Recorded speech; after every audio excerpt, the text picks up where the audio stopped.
Yuvinish xonasidan chiqib sochiqqa o'ranib yotoqxonamga kirdim. Xona jimjit, ammo g'alati darajada dim edi.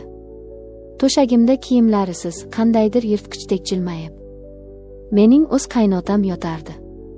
Qo'limdagi sochiq yerga tushib ketdi. Men baqirmoqchi bo'ldim, lekin ovozim chiqmasdi. Qochishga urinma, dedi u xotirjamlik bilan. Qaynonangga uzoq uxlaydigan dori ichirganman. U senga kirmaydi. Endi sen faqat meniksan. O'sha tunda mening qizlik, kelinlik, insonlik g'ururim abadiy tuproqqa qorildi. Assalomu alaykum, sirlarini tun qorong'usida o'z qalbida qulflab yashaydigan sabotli va dardli azizlarim. Qalbining tubida aytilmagan so'zlari, yashirin jarohatlari bor insonlar, hikoyachi Momo kanali sizni yana bir mudhish va ochiq iqrorga chorlaydi. Bugun men sizga ota-ona oriyatini deb o'zini do'zax oloviga ongli ravishda otgan, ammo oxir-oqibat o'z kulidan qayta tug'ilgan ayolning faryodini so'zlab beraman. Qulayroq joylashib oling. Bu shunchaki hikoya emas. Bu tirik qolish uchun berilgan eng og'ir darsdir. Biz boshladik. Mening ismim Shahnoza. Toshkent viloyatining So'lim bir qishlog'ida ota-onamning erkatoyi bo'lib katta bo'ldim. Ular qattiqqo'l, o'z obro'sini hamma narsadan ustun qo'yadigan, el-yurt oldida bularning qizi undoq ekan, bundoq ekan degan gaplardan o'lgudek qo'rqadigan odamlar edi. Kunlarning birida bizning mahallamizdagi eng boy, eng ko'zga ko'ringan oilalardan biri, qo'shnimiz Qahhor akaning uyidan menga sovchi keldi. Qahhor aka katta savdogar, uning o'g'li Aziz esa shifokor yigit edi. Hamma menga havas bilan, ba'zilar hasad bilan qaradi. Shahnoza tayyor qasrga tushdi-ya, deyishdi. Ota-onam darhol rozi bo'lishdi. Men qandaydir xavotirda bo'lsam-da, ular oqil, o'qimishli odamlar, yomon bo'lmas deb o'yladim. Tez orada juda katta dabdabali to'y bo'lib o'tdi. Men Aziz bilan yaxshi munosabat o'rnatdim, u juda sokin va e'tiborli yigit edi. Ammo bizning baxtimiz, asalli kunlarimiz atigi 3 oy davom etdi. Azizni mutaxassisligini oshirish uchun uzoq muddatga Germaniyaga o'qishga yuborishdi. U ketsa ham, men qaynota-qaynonam xizmatini qilib, duo olib o'tiraman, deb soddalarcha kutib qoldim. Erim ketgandan keyingi kunlar juda sovuq va zerikarli o'ta boshladi. Qaynonam doim o'zining dugonalari bilan qandaydir tadbirlarda bo'lardi. Qahhor aka esa ko'p hollarda uyda qolardi. Avvaliga uning menga bo'lgan munosabatida hech qanday yomonlik sezmadim. Ammo vaqt o'tgan sari uning nigohlari og'irlashib, har bir harakatimni, har bir nafasimni g'alati ehtiros bilan kuzatayotganini his qila boshladim. Men o'zimga o'zim, yo'q, sen adashyapsan, u sening qaynotang-ku, yoshingni otangdek odam deb uqtirardim.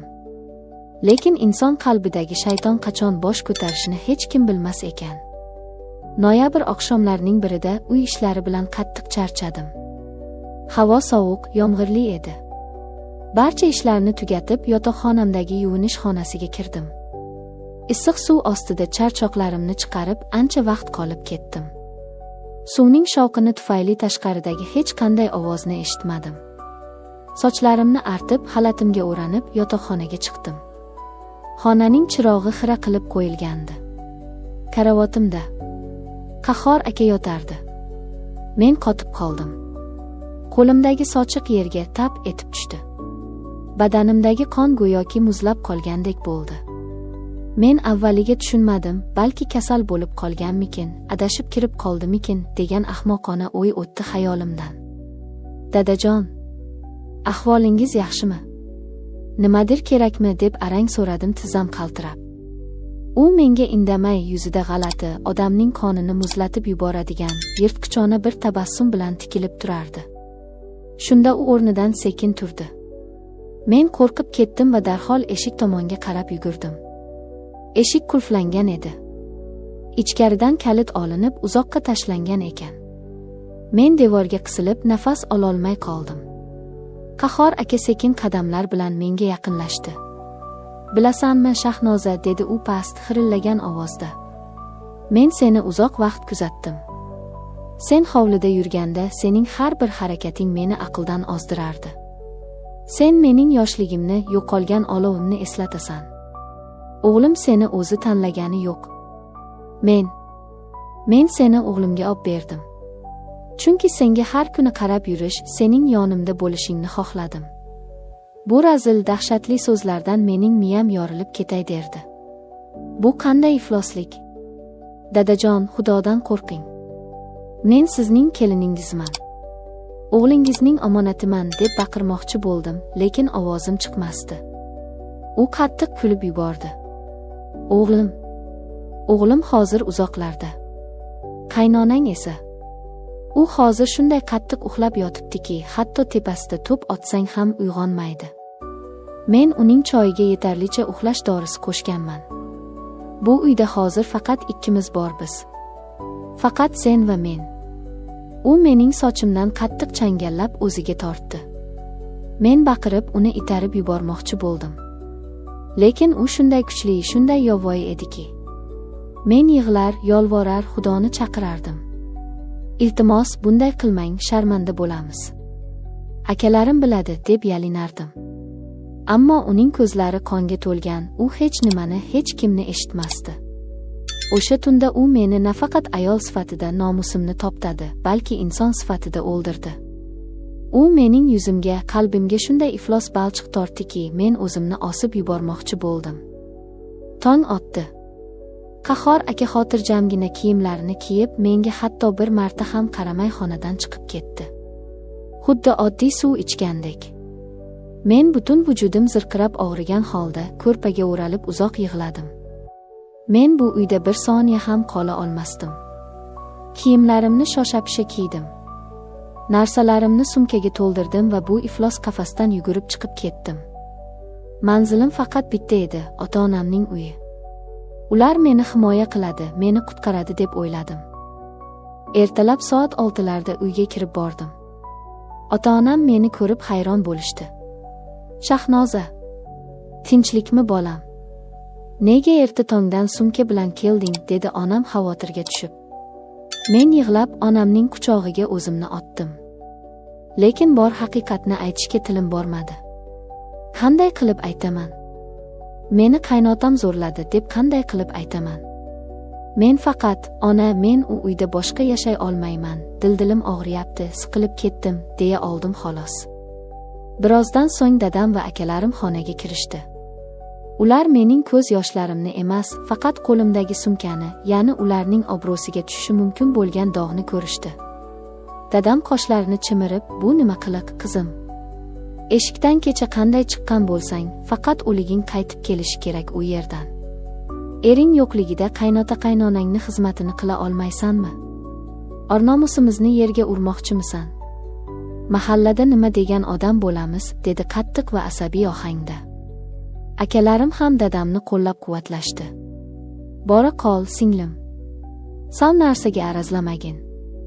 Biz senga o'sha yerdan tirik chiqma deb oq fotiha berganmiz. Yana qanday sharmanda qilmoqchisan bizni? Men lol qoldim. Demak, mening hayotim, mening nomusim ularning el oldidagi quruq obro'sidan, yuzsiz g'ururidan arzonroq ekanda. Men ularga nima bo'lganini tushuntirsam ham, ular baribir meni aybdor qilishlarini, o'zing shunga sabab bo'lgansan, deyishlarini o'sha soniyada aniq tushunib yetdim. Ovoz chiqarmay boshimni egdim. Xo'p, dadajon. Kechiringlar, dedim jonsiz ovozda. Men o'z ota-onam tomonidan, o'z akalarim tomonidan tiriklayin jallodning quliga qaytarib yuborildim. Sumkamni ko'tarib, yana o'sha qon va ifloslik hidi anqib turgan uyga kirib bordim. Qaynonam meni ko'rib jilmaydi. Voy kelinposhsha, uyingizni sog'inib yugurib ketib qoldingizmi erta tongdan? Qahhor aka esa choy ichib o'tirgan joyida menga qarab ayyorona, g'olibona ko'z qisib qo'ydi. U mening hech qayerga bora olmasligimni, mening ortimda hech kim yo'qligini mendanda yaxshi bilardi.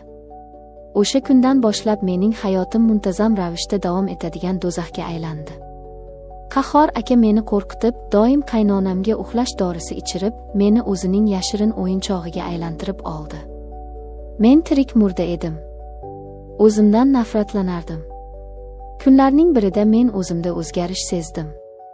Men homilador edim, lekin Xudoning o'z hisob-kitobi bor ekan. Aziz o'qishdan muddatidan oldin kutilmaganda qaytib keldi. Uyda hamma xursand. U meni sog'inganini, meni quchoqlab mehribonlik qildi. Keyin esa U mening homilador ekanligimni bildi. Aziz qotib qoldi. Uning rangi oppoq qog'ozdek oqarib ketdi. U mendan farzand ko'ra olmasligini, umuman bepusht ekanini uzoq yillardan beri o'zi juda yaxshi bilardi. Buni faqat men bilmasdim. Ota-onasi ham bilardi. Ular o'z o'g'lining aybini yopish uchun menga uylantirishgan ekan. Aziz hammangisini tushundi. U uyda katta to'polon ko'tardi. Ota-bola bir-birining yoqasidan oldi. Sen mening xotinimga, o'z keliningga qanday teginding deb Aziz otasini urib yiqitdi. Qaynonam bu dahshatdan insult bo'lib o'sha joyning o'zida yiqilib tushdi. Uyni olib faryod va qon qopladi. Men endi indamay jim turishdan charchagan edim. Bu iflos sirlar daryosi baribir hammamizni g'arq qilardi. Men o'z kiyimlarimni yig'ishtirdim. Hech kimga bir so'z demadim. Men ularning uyi degan bu fohishaxonani bir umrga tark etdim. Ota-onamning oldiga ham bormadim. Chunki ular meni himoya qila olmasdi. Men to'g'ri poytaxtga, Toshkentga ketdim. Bolam bilan ichimdagi begunoh murg'ak bilan qochib ketdim. Toshkentda meni og'ir sinovlar kutib turardi. Ko'chada qoldim, och qoldim, sovuqda dildirlab tunadim. Ba'zan yeyishga bir burda nonim yo'q edi. Bolam tug'ilganda yonimda hech kim bo'lmadi. Lekin men sinmadim. Menga qilingan vahshiyliklar meni o'ldira olmadi. Aksincha, ichimda shunday qattiq po'lat irodani uyg'otdiki, men hamma narsani noldan, poldan yuvishdan boshlab qurdim. Oradan yillar o'tdi. Men oddiy farroshdan tortib kichik do'kon sotuvchisi bo'ldim. Ishladim, pul yig'dim. Hozirda poytaxtda o'zimning kichik, lekin shinamgina tikuvchilik sexiga egaman. O'zimni va bolamni bemalol boqa olaman. O'zbekistonning hamma burchagidan mijozlarim bor. Men endi o'sha kaltak yeb yig'lab o'tiradigan Shahnoza emasman. Men o'z hayotimning, o'z qadrimning xo'jayiniman. Eshitishimcha, Qahhor aka qamalibdi. O'z qilmishlari uchun emas, qandaydir moliyaviy jinoyatlar uchun. Aziz esa uzoqqa bosh olib ketib yuboribdi. Ularning uyi qabristonga aylanibdi. Ota-onam meni qidirishgan, izlab kelishgan. Lekin men ular bilan aloqani umuman uzganman. O'z bolasining ko'z yoshidan obro'sini ustun ko'rgan insonlar mening hayotimda boshqa bo'lmasligi kerak. Aziz ayollar, opa-singillarim, sizlarga yuzlanib aytaman. Jamiyatning uyat bo'ladi, nima degan odam bo'lamiz, degan zaharli so'zlari uchun hech qachon o'zingizni, o'z insonligingizni qurbon qilmang. Hech qaysi an'ana, hech qaysi qoida sizning nomusingizdan, sizning erkinligingizdan ustun turmaydi. Sabr qilish bu o'zini xo'rlatish, gunohga rozi bo'lish degani emas. Siz ojiz emassiz. Sizda qanchalar katta kuch borligini faqat qora jarlikning tubiga tushgandagina bilasiz. Va o'sha kuch sizni yorug'likka tortib chiqadi. Agar mening hayotim, mening bu qonli va nurli yo'lim sizga qandaydir kuch bergan bo'lsa, videoga like bosing va kanalimizga obuna bo'ling. O'z dardlaringizni, fikrlaringizni izohlarda yozib qoldiring. Bu shunday ahvolda qolgan minglab ayollar uchun najot bo'lishi mumkin. Hech qachon o'z qadringizni tushirmang. Oldinga yuring va faqat g'alaba qozoning. Siz bilan Hikoyachi Momo kanali bo'ldi. O'zingizni doim asrang. Xayr.